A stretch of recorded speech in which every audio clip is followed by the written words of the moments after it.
Ahoj všichni, vítám vás u dnešního dílu Na voň se a musím říct, že dnešní tematika mě jednoznačně usvědčuje z toho, že tradičně nestíhám, protože je to téma, které jsem původně pro vás měla vymyšlené vlastně na Valentína, takže jsem v takovém jako lehkém časovém skluzu, ale snad mi to odpustíte. A čemu se teda dneska budeme věnovat? Vybrala jsem vám trio vůní, ve kterých jsou ve všech dominantní růže. Protože růže to je věc, která voní prakticky každému, ve vůních se nachází ve spoustě různých variant. A já jsem se právě ty vůně snažila vybrat tak, aby v každé z nich ta růže voněla úplně jinak, aby byla pojatá diametrálně odlišně a aby prostě byla nějakým způsobem originální. Vybrala jsem si pro vás tady jednu růži takovou velmi romantickou, velmi ženskou, jednu velmi genderově neutrální a potom na závěr jsem vybrala jednu zase takovou jako ekonomicky dostupnou variantu, která si ale svojí krásou s těmi předchozími dvěmi rozhodně nezadá. Proč tedy růže? Růže je takzvaná královna květin. Byť já třeba osobně ji ve vůních úplně jako nejoblíbenější asi nemám, ale řekněme si to na rovinu, většině z nás růže prostě voní. A je to květina, která je vizuálně efektivní a má neskutečně širokou škálu toho, jaké aromatické vlastnosti jsou z ní vlastně parfumáři schopní dostat. Může vonět svěže, může vonět sladce, kořeněně, a o tom už si dneska povíme teda víc. Jako prvního zástupce růžových vůní tady mám francouzskou značku Guerlain, jejich řadu Aqua Allegoria, vůni Rosa Rosa a tady v tomhletom krásném obalu se nám skrývá, je to strašně špatně vidět, vlastně vymytka zvaná Harvest nebo sklizeň. Já vám ji rozdělám. Vypadá to potom takto.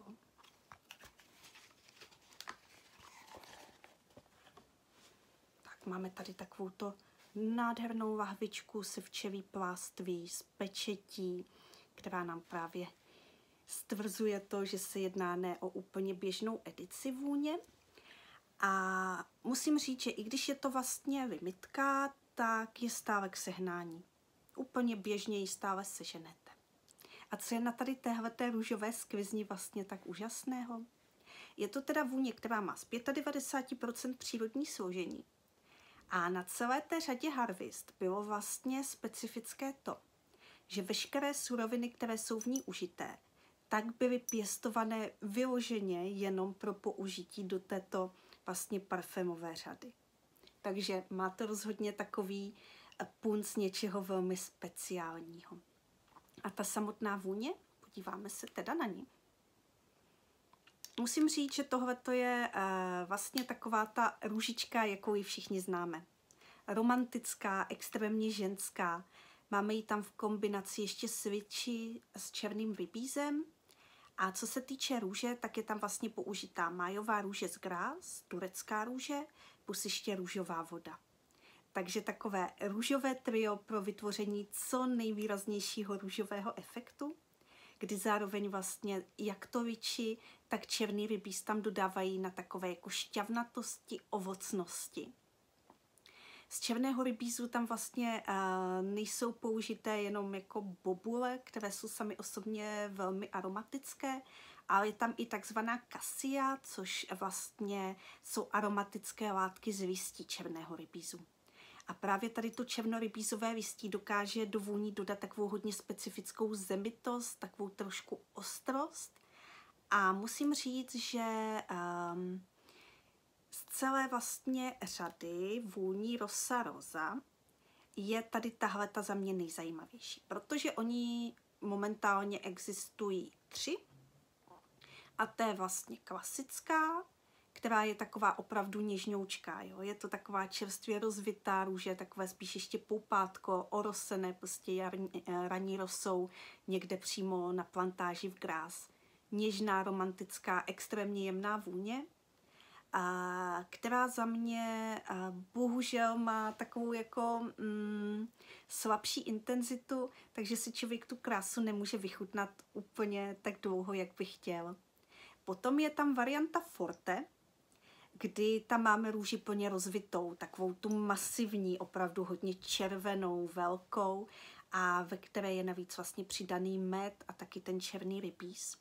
Takže ta už je taková, řekněme, jako večerní, elegantní, ženská, taková trošku jako glam a je velmi krásná. Je teda z toho tria nejsladší a taková právě nejkořeněnější, nejvýraznější. Takový střed je právě tady ta Harvest a já se přiznám, že ji z nich mám asi nejraději, protože ta kombinace Vichy a Cassie v kombinaci s růží je extrémně zajímavá. Je prostě šťavnatá, růže je tam květinová, opravdu taková jako plně rozkvetová, ale ne těžká.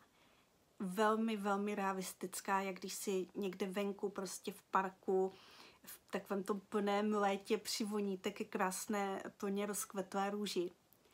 A právě ty dvě složky, ta Cassie a Vichy, ten pocit té rozkvetlosti nádherně doplňují. Co se týče intenzity, je rozhodně větší než u té klasické růžičky od Guerlainu a musím říct, že byť samozřejmě známe to, že výdrž je individuální, tak na to, jak působí vlastně takovým vzdušným a svým způsobem svěžím dojmem, tak je výdrž úctyhodná. U mě na kůži to dělá rozhodně v pohodě kolem 12 hodin.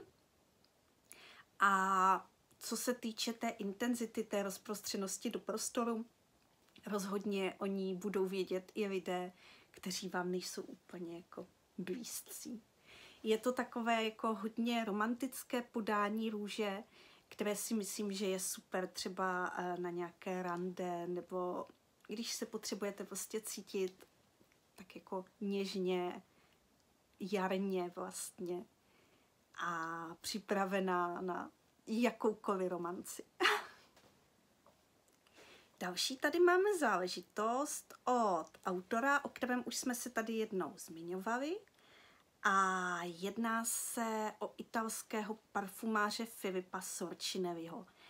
Nevím, jestli si ho třeba někdo pamatujete z mého halloweenského vydání, ale dneska od něj budeme mít vůni takovou rozhodně méně kontroverzní, než je ta jeho Hannibalovská. A je to vůně, která se jmenuje Luce dei Cuori, neboli Světlo srdcí. Ježiš, to se hrozně leskne. Dobře. Já to zkusím, doufám, že vás tím úplně neoslepím. Tak. Mohlo by to vypadat lépe, ale co nadělám. Jen vám ve stručnosti zase připomenu Filippo Sorcinelli, dvorní parfumář Vatikánu, který vlastně dělá vůně, které jsou ve většině případů inspirované jeho snahou o nějaké jako duchovní hledání v kombinaci s takovou velmi smyslnou a svým způsobem temnou emocionalitou. Tady ta vůně Luce dei Cuori je vlastně z edice nazvané Superfluo, kdy to je jeho řada přírodní kosmetiky, kde teda kromě vůní najdeme i sprchové gely, krémy na ruce, myslím si, že i nějaké bytové parfémy, šampóny a ta řada je vlastně, ona v sobě obsahuje 3 vůně a mají být vyjádřením toho, jakým způsobem člověk se dokáže vyrovnávat s emocemi.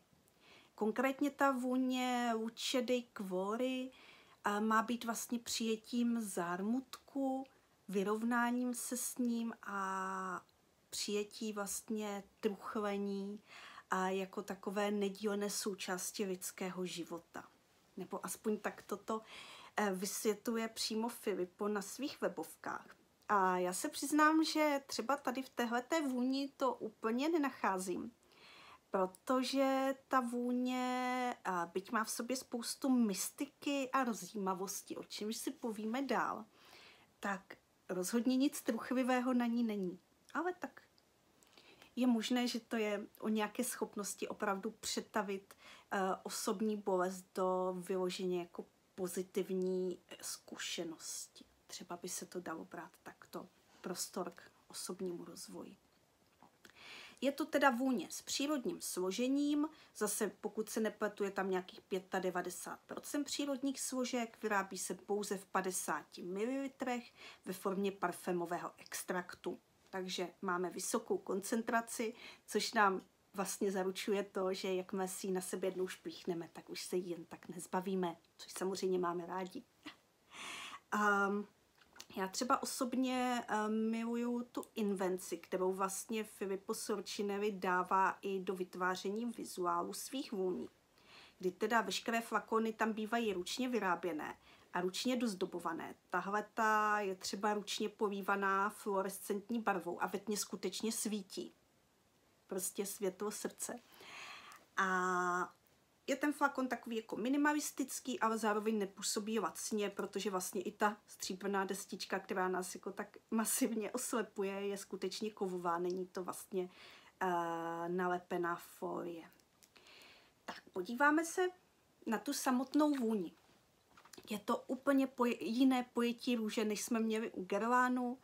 Tohle je vyloženě genderově neutrální růže, kterou na sebe může dát bez jakýchkoliv pocitů, že to bude působit neadekvátně pro okolí, opravdu jako kdokoliv. Co v ní najdeme? Je tam teda samozřejmě růže.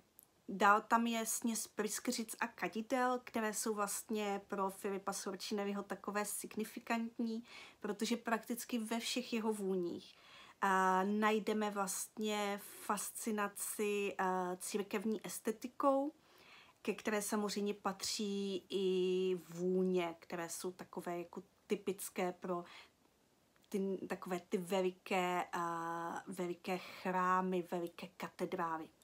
Je tam teda pryskyřice elemy, je tam klasické kadidlo, dál tam najdeme bobtonka, najdeme tam vanilku, najdeme tam kosatec, najdeme tam pomerančovou kůru. Ta vůně sama o sobě, musím říct, že mě překvapilo, že v ní není obsažen úd, protože na první dobrou, když jsem poprvé teda měla možnost si k ní přivonět, samozřejmě jako vždy jsem ji objednávala na slepo, tak mi přišlo, že to je opravdu takové to klasické orientální pojetí růže s výrazným údovým akcentem. Ale úd tam není a předpokládám, že tady ten efekt nám asi vzniká právě spojením směsi různých pryskyřic a kadidel. Ta růže, která tam je, není úplně jako zase typicky růžová. Je naopak taková hodně zelená. Cítíme vlastně z ní jak ten květ, tak i právě listy, jak kdybychom si je rozemnuli mezi prsty. Cítíme čerstvě přelomený stonek. Svým způsobem můžeme cítit i ty trny, takovou tu jejich určitou drásavou drsnost. A to celé nám vlastně zjemňuje teda takový opravdu jako hebký obláček kosatcového másla. Ta vůně je výrazně růžová, ale zároveň zeleně rostlinně kadidlová. A musím říct, že pokud ve mně něco evokuje, není to úplně jako nic moc rozjímavého. Spíš taková jako trošičku reference, nevím, jestli třeba znáte Artušovské legendy, nebo případně nejnovější vlastně filmové pojetí jedné z nich, a to konkrétně vlastně legendu o zeleném rytíři, kdy vlastně teda dochází k hledání kaple zeleného rytíře. Nechci vás úplně jako spoilerovat, kdybyste měli někdo chuť se na ten film podívat, který je mimochodem naprosto úžasný. A když je ta kaple teda nalezená, je to samozřejmě ruina uprostřed lesů a ona v sobě vlastně spojuje takovou tu mystiku původních druidů v kombinaci vlastně s raným křesťanstvím. To stejné de facto v sobě spojuje vlastně samotná postava zeleného rytíře. A pokud ta vůně jako něco voní, tak to si představuji ruinu kaple uprostřed hlubokých britských lesů se spoustou kapradin, možná v okolí trošku i nějaký močálek, někde nějaký zurčící potok, který tomu všemu té vegetaci dodává na takové jako zelené intenzivní vlhkosti. Cítíme tam mechy, cítíme tam půdu, cítíme to vlhké kamenné zdivo a zároveň vlastně uprostřed je zbytek krajské zahrady, kde dřív si nejspíš, dokud tam byli nějací mnichové, tak pěstovali ledacos a zbyla tam jedna jediná růže a ona kvete. A ta její vůně se vlastně prolíná do pocitu toho zeleného, divokého předkřesťanského lesa. Společně vlastně se zbytkem kaple, ve které máme pořád pocitově dozvuk vlastně těch vonných kouřů, které tam byly vlastně vypouštěny z kadidelnice, vůně dřeva prostě z nějaké rozpadlé lavice. A tohleto je Luce dei Cuori. Všechna ta divokost, ta zelenost, zároveň vlastně dotek takové té zhmotnělé duchovnosti, právě jako v tom rozpáleném kadidle. Pokud máte slabost pro dřevité vůně, pro kadidlo, pro vůně, které v sobě mají zelený akord a zároveň ale nejsou úplně třeba jako ostré a jsou takové spíš jako trošku mystické, rozhodně doporučuji se na Luce dei Cuori podívat. Stojí za to. Je ta vůně mimořádně krásná a ať jste žena, muž či kdokoliv další, tak si myslím, že pokud vám sedí tady ten vonný profil, tak z ní budete podobně nadšení jako já. Co se teda týká té výdrže a intenzity, už jsme si řekli, že se jedná o parfémový extrakt a je velmi intenzivní. Jako ostatně všechno, co Sorcinelli tvoří, tak je potřeba aplikovat s lehkou rukou, protože ta intenzita dokáže být velmi nukleární a zamořit prostor neskutečným způsobem. Byť samozřejmě v případě něčeho tak krásného, to nemusí být až tak jako strašné, ale byla bych s tím lehce opatrná. Přece jenom můžeme mít u sebe někoho, kdo jede citrusové svěženky nebo tak něco a nemusí mu to úplně sednout. Výdrž prakticky nekonečná, i je potřeba počítat s tím, že i po několika sprchách o té vůni stále budete vědět, byť v nějakém takovém jako dřevitém náznaku. Tak a do třetice teda dáme takovou jako ekonomickou variantu, která ale musím říct, že svojí krásou a zajímavostí na tom není o nic hůř než ty dvě předešlé vůně a že tam máme naprosto výborný poměr cena výkon. Bude se teda jednat o vůni od vlastně fashion značky Zara. Já myslím, že už jste určitě zaregistrovali, že Zara produkuje velké množství vůní, prakticky každý měsíc se objevují vlastně nové. A co jsem to jako zkoumala, tak od roku, pokud se nepletu, 2006, kdy teda vyrobili první vůni, mají na kontě snad 1100 těch vůní. Jo? Takže si dokážete představit tu kadenci, s jakou teda Zara vůně vznikají. Tady tahleta, kterou jsem vám na dnešek vylosovala, je Rose Gourmand, neboli gurmánská růže. A přiznám si, že já po ní v poslední době sahám velmi často, protože je taková velmi komfortní pro tady tohleto neúplně příznivé počasí, které nám aktuálně venku panuje, kdy je opravdu jako na můj vkus hodně velká zima a je takové to jako nepříjemné lezavo. A právě tady ta gurmánská růžička dokáže jako celkem hezky ten den prozářit a zpříjemnit. Máme v ní vlastně kombinaci růže, vanilky, bobutonka a karamelu, takže záležitost taková vlastně složením velmi minimalistická, ale musím říct, že mě strašně pozitivně překvapila, protože ta růže, která je tam použitá, je velmi krásná. Předpokládám, že bude taky zintenzivněná růžovou vodou, protože je taková opravdu jako hodně výrazná. Není to žádné takové jako nesmělé poupátko, ale zase tady máme takový ten masivní, plně rozvitý červený květ, který se v té kombinaci právě s karamelem, s vanilkou a s tonkou trošku blíží stylově různým takovým těm růží ochuceným orientálním cukrovinkám. Jestli třeba znáte želé rahat lukum, nebo různé třeba orientální růžové šerbety a zmrzliny, tak tohle to je přesně, jak tyto cukrovinky voní.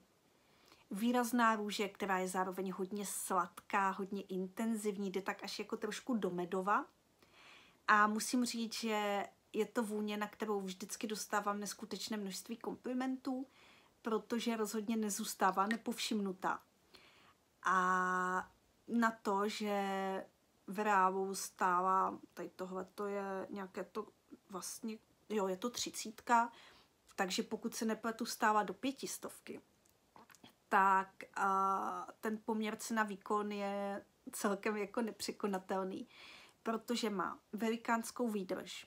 V pohodě prostě o ní vím celý den a je to takový ten typ vůně, který opravdu kolem vás dělá nádherný takový hebce sladký růžově kořeněný obláček, kterým zaujmete. Působí to zase romanticky, ale ne tak jako romanticky něžňoučce jako ten Guerlain, ale tohle to je taková ta jako už smyslnější romantika.